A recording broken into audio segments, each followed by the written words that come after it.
Good morning sir. Good morning good morning. होला चेद को पढ़ाव ले पेया ओना को पढ़ाव कते पे हेज तो। हाँ सर कुल गुले देला इन सुर हेलन में। चेद सर आम चेद को क्वेश्चन कुली में ओना ना ठीक ठीक आंसर इमाኝ में। हाँ सर। अच्छा लई में से सीता स्वयंवर उत्सव रे शिव आग काट अकोय रापुद लेआय। चेद सर अरे सीता स्वयंवर उत्सव रे शिव आग काट अकोय रापुद लेआय।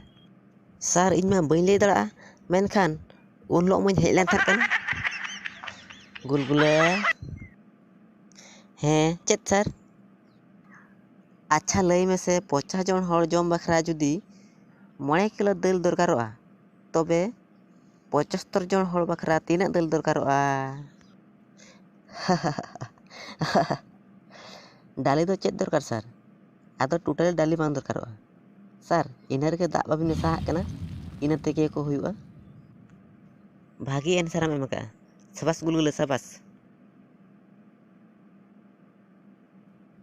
अच्छा लई में से मित व्यापारी मिटंग बोही 20 टाका 75 पैसा ते किरिंग काते 25 टाका 50 पैसा ते आखरिंग के आय तबे तीना लाभ हुयन ताया से क्षति हुयन ताया। सर टाका सेन खन दो 9 टाका लाभ हुयन ताया आर पैसा सेन खन दो 25 पैसा क्षति हुयन ताया। अच्छा गुलगुलो लई में से वायुमंडल प्रदूषण ना कारण तो चेद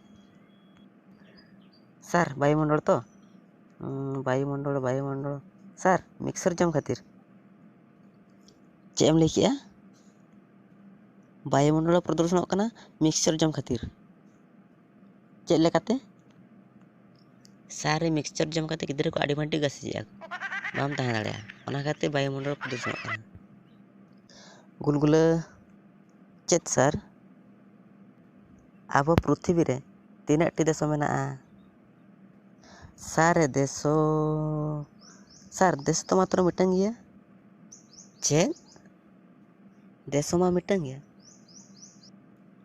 चेद लेका रे भारत मिटंग देश आदो जतो विदेश। गुलगुले सर मने में इन 12 लाडू एम का मिया सर इन मा मिटिंग लाडू बाबिन एम का दिया। अरे मने रे भाभी में जे 12 लाडू एम का मिया ओना खन 9 टांग लाडू इनेम रुड़ा दिया नितो ले में आम ठन तीना लाडू ताहेना। सर 24 लाडू ताहेना।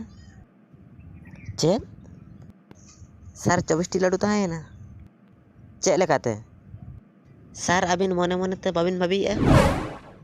अच्छा हो होला जे होमवर्क इन पे ताहेन कराव का आम सर होमवर्क अरे होला जे होमवर्क इन पे ताहेन कराव का आम बांगा सर बइन कराव का चेदा बम कराव ले सर होला करंट बांग ताहे कना करंट बांग ताहे कना जुदी करंट बांग ताहे कना चिमनी बम लगाव ले सर मैचिस बांग ताहे कना चेदा मैचिस बांग ताहे कना सर ओना बंगा वाला रे ताहे कना बंगा वाला खना हुकते बम लगाव ले सर इन बइन उम लेन ताहन चेदा बम उम लेना सर मोटर बांग चालू लेना उम को चिकेते चेदा बांग चालू लेना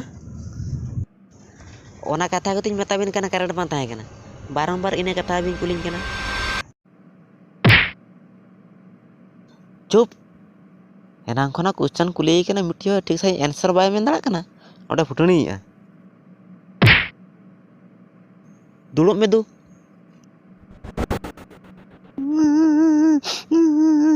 इनवाटी लेविना सानाम कोगे जोहार नोआ वीडियो नेल कते ओकाल का पे बुझो गया लाइक शेयर कमेंट कते बड़ा चिन पे आर नवा वीडियो लहार नाम लगी नोआ चैनल सब्सक्राइब कते घंटी हिलो तरा पे।